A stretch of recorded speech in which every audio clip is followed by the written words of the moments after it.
Primero, hoy continuamos la serie, gracias al Señor por el privilegio que me da. El tema que el Señor me dio fue cómo tener comunión con el Espíritu Santo.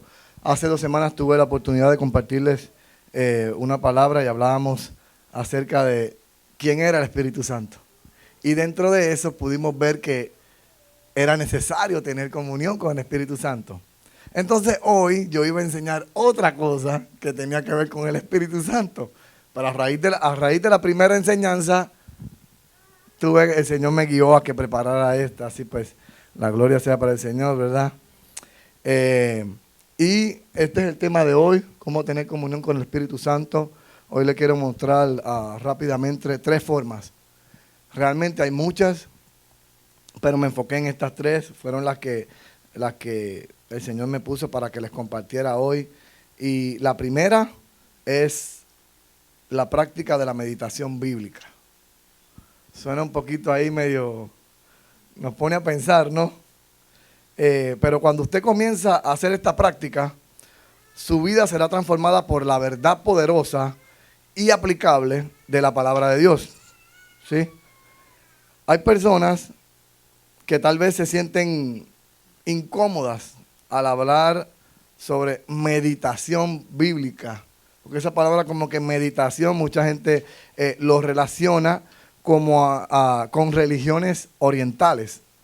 Y las pueden ver como algo místico o trascendental. ¿Sí? Pero la meditación cristiana no implica vaciar la mente como en las religiones orientales, sino más bien implica llenar nuestra mente y corazón con el texto bíblico. Veamos cómo dice el Salmos 1, del 1 al 3. Son 3 salmos. Ahí está. Dice, bienaventurado el varón que no anduvo en consejo de malos, ni estuvo en camino de pecadores, ni en silla de escarnecedores se ha sentado, sino que en la ley de Jehová está su delicia, y en su ley medita de día y de noche. Será como árbol plantado junto a corrientes de aguas, que da su fruto en su tiempo, y su hoja no cae, y todo lo que hace prosperará. Este salmo promete que si meditas, ahí está la palabra marcada, la palabra clave es meditar. Si meditas en la palabra de Dios, en otras palabras, si reflexionas, ¿sí?, en la palabra de Dios o en las Escrituras, vas a ser como ese árbol plantado junto a corrientes de agua, que da su fruto y su hoja no cae. Uno más, veamos qué dice Josué 1, versículo 8, uno muy conocido. Nunca se apartará de tu boca este libro de la ley, sino que de día y de noche meditarás en él, ahí está la palabra, meditarás, para que guardes y hagas conforme a todo lo que en él está escrito. Porque entonces harás prosperar tu camino y todo te saldrá bien. Este versículo promete que si meditas una vez más o reflexionas en la palabra de Dios, vas a prosperar. Y cuando menciona ahí prosperar, otro significado sería mejorar progresivamente de situación en tu camino. Y dice que todo, no algunas cosas, todo te saldrá bien. Amén. Entonces, cuando hablamos de meditación bíblica, lo podemos definir como el acto de reflexionar la Escritura. ¿Sí? Esto es diferente a declarar, decretar o simplemente leer o estudiar la Escritura de forma académica. Es muy diferente. La meditación bíblica es permitirnos ser impactados en todo nuestro ser por todo lo que el texto bíblico tiene para nosotros. Esto es una de las formas de tener comunión con el Espíritu Santo. ¿Sí? De paso, también orar la Escritura, es decir, incluirla en la construcción de nuestras oraciones para Dios. ¿Sí? Cuando usted va a orar, usted como que agarra esa palabra de Dios, la escritura, la medita, la palabra se queda grabada y la usamos para orar, ¿sí? Y tiene poder, hay poder. Hay poder, es poderoso, hermano. Entonces, de ahí pasamos al segundo punto, que es la oración. Le doy gracias a Dios porque cuando el hermano al final de las alabanzas estaba hablando, le digo a otro hermano, lo voy a dejar predicar porque de eso mismo voy a hablar yo hoy. Y aquí está el segundo punto, es la oración, ¿sí? La oración, obviamente la oración es una herramienta que Dios nos da para mantenernos en comunión con Él. No hay forma, ni la habrá, hasta que Cristo regrese por segunda vez, en la cual podamos comunicarnos con Dios, si no es a través de la oración. No la va a haber, iglesia. ¿Sí? Ahora, ¿sabía usted que la oración continua, constante y presente en nuestro diario vivir nos permite avivar la práctica de la presencia de Dios en nuestras vidas? ¿Sabía usted eso? Vamos a ver qué dice. Juan 15, versículos del 4 y 5. Dice, permaneced en mí y yo en vosotros. Como el pámpano no puede llevar su fruto por sí mismo, si no permanece en la vid, así tampoco vosotros, si no permanecéis en mí. Yo soy la vid, vosotros los pámpanos. El que permanece en mí y yo en él, este lleva mucho fruto. Porque separados de mí, nada podéis hacer. ¿Notó cuántas veces aparece la palabra permanecer? Permaneced, permanecéis. 4 veces. Si no permanecemos en la oración, no podemos permanecer en la presencia de Dios, en esa comunión con el Espíritu Santo. No está puesta ahí 4 veces por casualidad. ¿Sí? Cuanto más crezca su conocimiento de la profunda unión que usted tiene con su Padre Celestial, gracias a la comunión con su Hijo y el Espíritu Santo, más usted va a descubrir su necesidad de vivir en su presencia por medio de la oración. Así como experimentamos cotidianamente la cercanía, el amor y el cuidado de aquellos con quienes estamos o compartimos todos los días, ¿sí? También la oración nos permite estar a diario en la presencia del Señor, la cual está destinada a ser una parte regular y activa en nuestra vida. En otras palabras, no hay cristiano sin oración. ¿Qué significa oración? Bien simple. Es un diálogo entre Dios y las personas, especialmente las que son parte del pacto divino. ¿Sí? Es un diálogo en el que se hacen clamores pidiendo ayuda. Próximo slide, creo que sí lo puse. Ahí está. En el que se hacen clamores pidiendo ayuda. Ahí están los versículos de referencia. Conversaciones acerca de la voluntad de Dios. Intercesión. El pecado en la comunidad. La confesión de pecados. Los pedidos de sabiduría. Y la necesidad de milagro, entre otros. ¿Sí? También los salmos enseñan que en la oración puede haber variedad, sinceridad, proclaman alabanza, piden perdón y buscan tales cosas como, ahí está, protección, Salmo 57, vindicación, Salmo 107, sanidad, Salmo 6, e inclusive el Salmo 86 provee de un excelente modelo de oración. Si no lo recuerda, ahí se los dejo de tarea, ¿sí? También tenemos a nuestro modelo por excelencia, nuestro Señor Jesucristo. Jesús mostró una vida de oración regular e intensa. Miren cómo dice Marcos 1:35. Ahí está. Levantándose muy de mañana, siendo aún muy oscuro, salió y se fue a un lugar desierto y allí dormía. No, allí oraba. Oraba. Nuestro Señor Jesús. Uno más. Que dice Mateo 14, 23. No, perdón. Sí, Mateo 14, 23, ahí está. Despedida la multitud, subió al monte a orar aparte, y cuando llegó la noche, estaba allí solo. Y ahí está la palabra orar. ¿Sí? Comunión con el Padre, con el Espíritu. ¿Sí? Jesús en sus oraciones oró en voz alta para beneficios de aquellos que estaban presentes. Miren cómo dice Juan 11, versículos 42 y 41. Entonces quitaron la piedra de donde había sido puesto el muerto.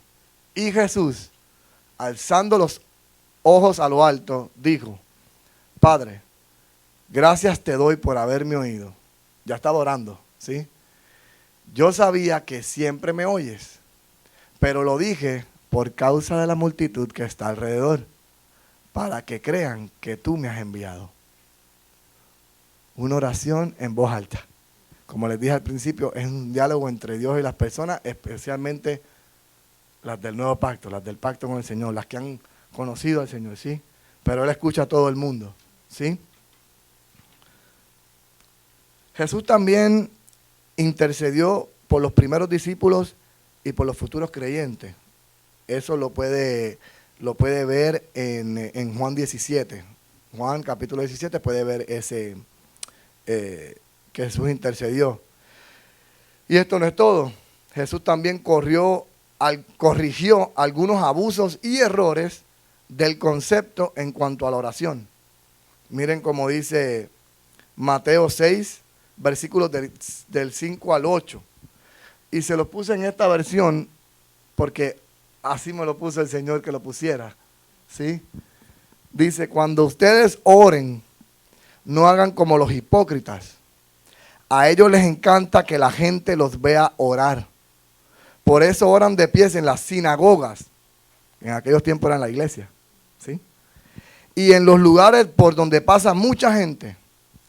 Pueden estar seguros de que no tendrán otra recompensa. Cuando alguno de ustedes ore, hágalo a solas. Vaya a su cuarto, cierre la puerta y hable allí en secreto con Dios, su Padre, pues Él da lo que se le pide en secreto. Cuando ustedes oren, no usen muchas palabras como hacen los que no conocen verdaderamente a Dios. Ellos creen que porque hablan mucho, Dios les va a hacer más caso. No los imiten, porque Dios nuestro Padre sabe lo que ustedes necesitan aún antes de que se lo pidan. Y obviamente después de esto, en los versículos del 9 al 15, nos da el modelo de oración, que es el Padre Nuestro, que ya el Señor usó al hermano para darlo al final de la alabanza. Gloria a Dios. ¿Sí? Y todo esto, lo interesante de todo esto, lo hizo Jesús bajo la guía del Espíritu Santo.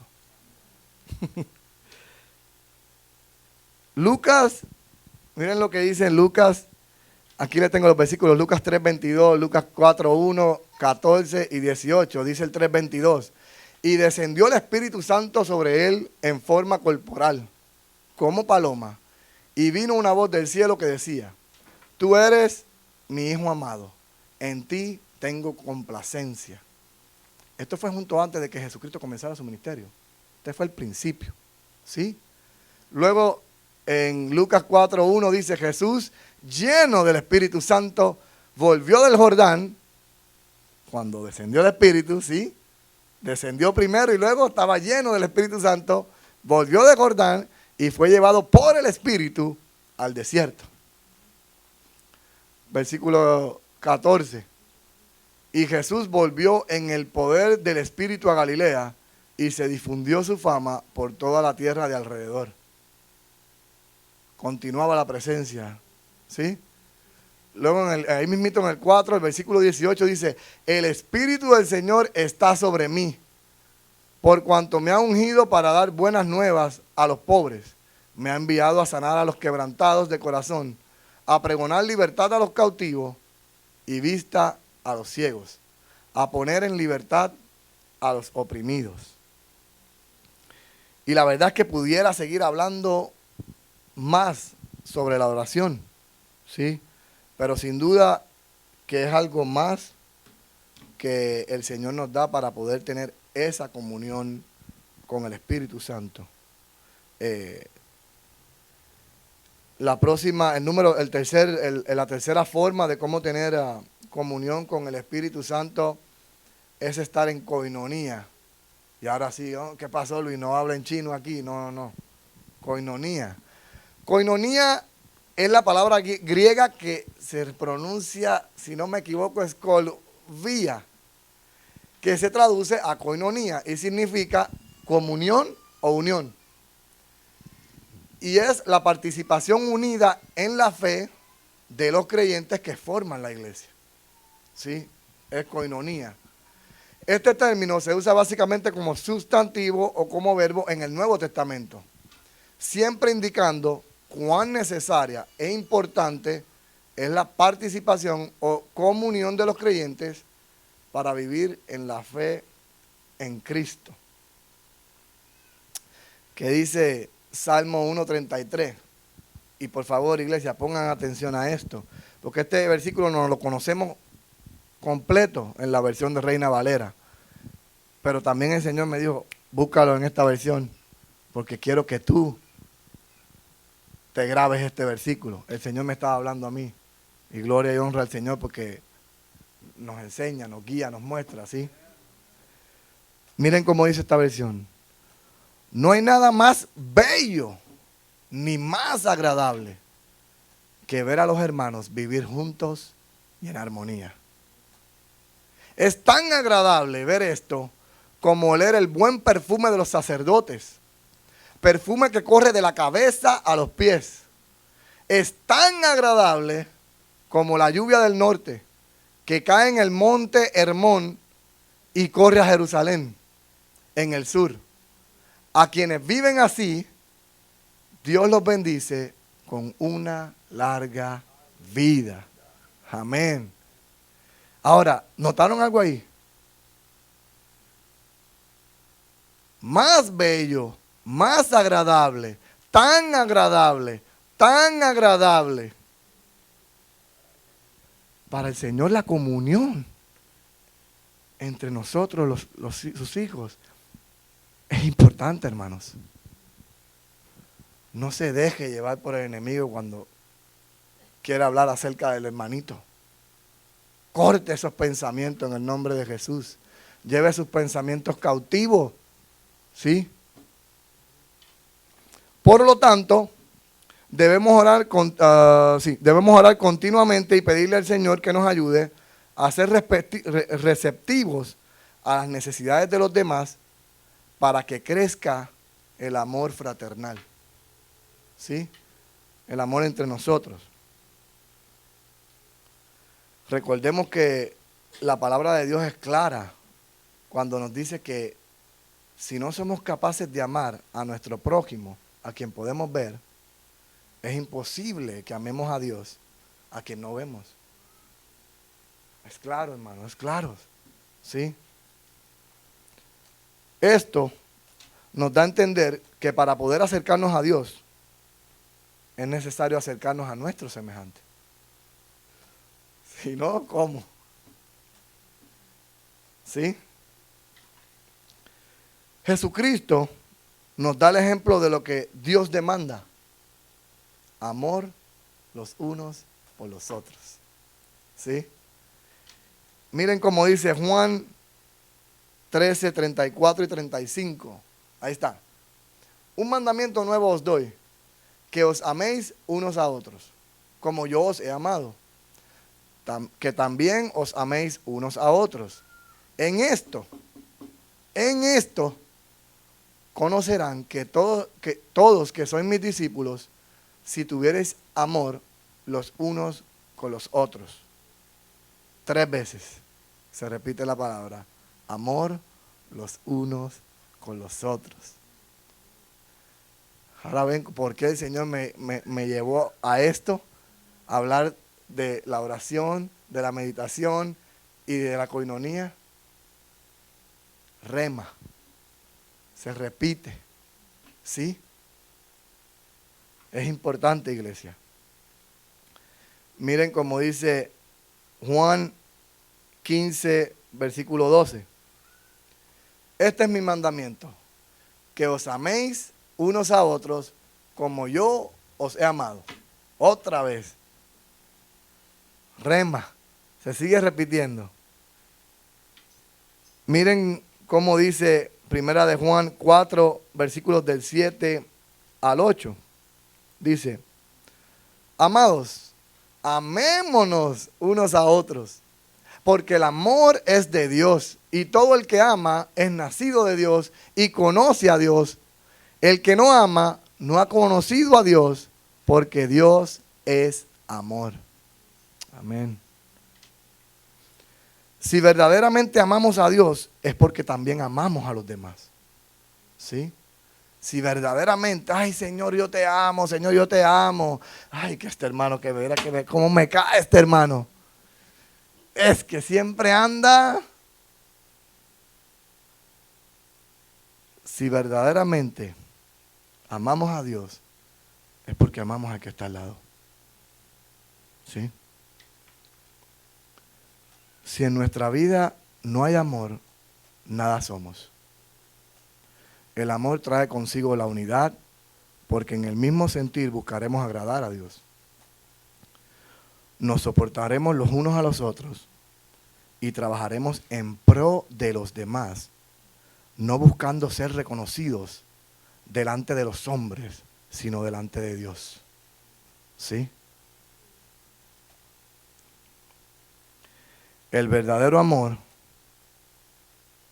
es amor puro y santo que se nos muestra en la palabra. Es tan grande, sublime y maravilloso que es imposible por el ser humano tenerlo. Es imposible que lo tengamos nosotros. ¿Sí?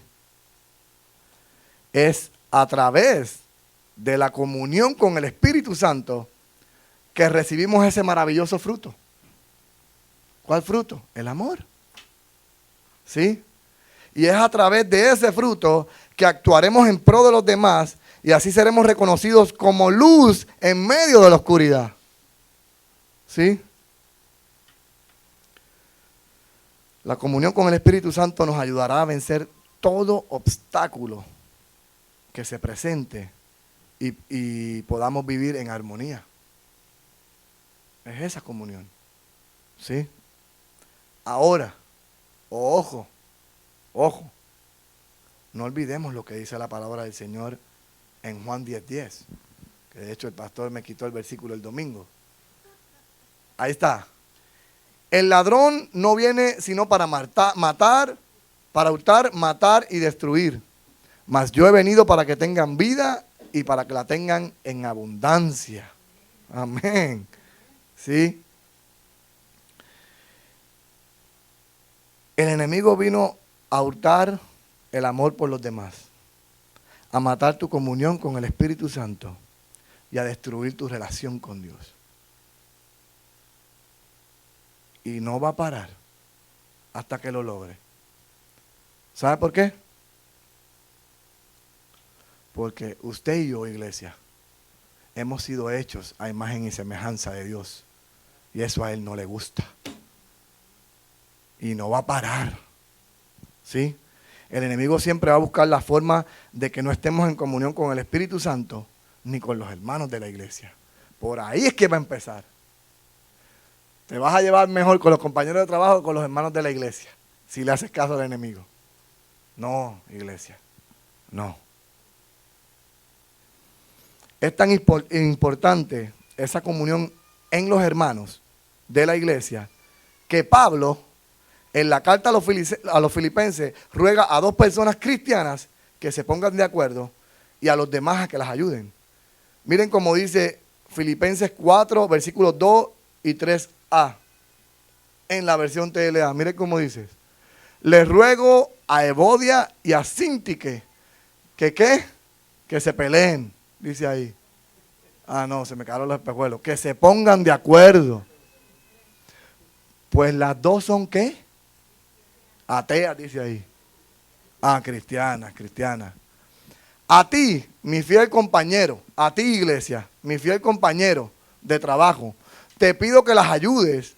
Ellas han luchado junto conmigo por anunciar la buena noticia, junto con Clemente y mis otros compañeros de trabajo. ¿A quién le pide el Señor? A ti, iglesia, que los ayudes a que se pongan de acuerdo, a que estén en comunión y a que no le den cabida al enemigo. ¿Sí?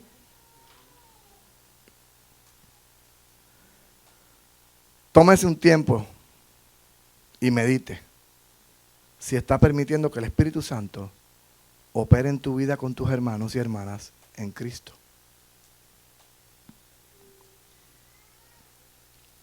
Un buen parámetro sería meditar qué tanto te preocupas por ellos y qué tan dispuesto estás a ser un instrumento de bendición, de consuelo y ayudar a ellos. ¿Sí? Oremos al Padre y pidámosle que nos dé un corazón conforme al de Jesucristo y seamos receptivos a las necesidades de los demás y no solo nos preocupemos por nosotros mismos. Ay, es que si usted viera, pastor, que tengo tantas cosas que yo no tengo tiempo para saludar al hermanito, para darle un mensaje o para llamarlo. Ah, que viera, pastor, que estoy tan ocupado con esto que no puedo hacer lo otro. Somos buenos para poner excusas. Y yo soy uno de ellos. Y yo le pedí perdón al Señor. Le dije, gracias Espíritu Santo por hablar a mi vida. ¿Sí? Yo lo confieso. ¿Sí? ¿Por qué? Somos seres humanos. ¿Sí? Pero si el Señor nos habla, hay que reconocerlo, ¿no? Realmente estos son solo 3 formas en las cuales podemos tener comunión con el Espíritu Santo. Hay más, iglesia. Como el ayuno, la gracia, que el pastor ya se las zumbó ahí el domingo. Gracias a Dios y gracias al pastor que lo usó, ya me quité una de encima. O sea, me acortó la enseñanza. Gloria a Dios. El amor hacia nuestros enemigos. Y por ahí sigue la lista. Porque hay muchas maneras de tener comunión con el Espíritu Santo. Lo que tenemos que tener es el deseo de tener esa comunión con el Espíritu Santo. Buscarlo, como dice la palabra de Dios, de día y de noche. ¿Sí? Porque es la única forma que la palabra se nos va a quedar ahí en nosotros, grabada. El Espíritu Santo, cuando necesitemos la palabra, Él nos la va a recordar, la va a traer a nuestra memoria y ¡pum!, la disparamos para gloria y honra del Señor. Pero que sea a través de su Espíritu Santo, ayudándonos a tener esa comunión con Él, a través de la meditación de su palabra, como les hablaba al principio, la oración, la comunión o coinonía con nuestros hermanos en Cristo, el ayuno, entre otros. Cuando yo estaba preparando esto, yo decía, es demasiado, ¿cómo le hago? Primero estaba bien bloqueado. Y Señor, tú guíame. Y no podía, completamente bloqueado. El Señor me fue llevando ahí por aquí, por acá, por aquí, por acá. Y me quedé like, wow, no se te pasa nada, Señor. Pero no fue hasta que yo fui en oración y le dije, Espíritu Santo, ¿qué no estoy viendo? ¿Qué me quieres hablar? Abre mis oídos para escucharte. Muéstrame. No estás viendo esto, no estás viendo esto, no estás viendo esto. Así que, iglesia, pidámosles a nuestro Padre Celestial que no seamos solamente oidores de su palabra, sino que seamos hacedores de ella. ¿Sí? On time, pastor. Se pone de pie conmigo, iglesia, y le damos gracias al Señor.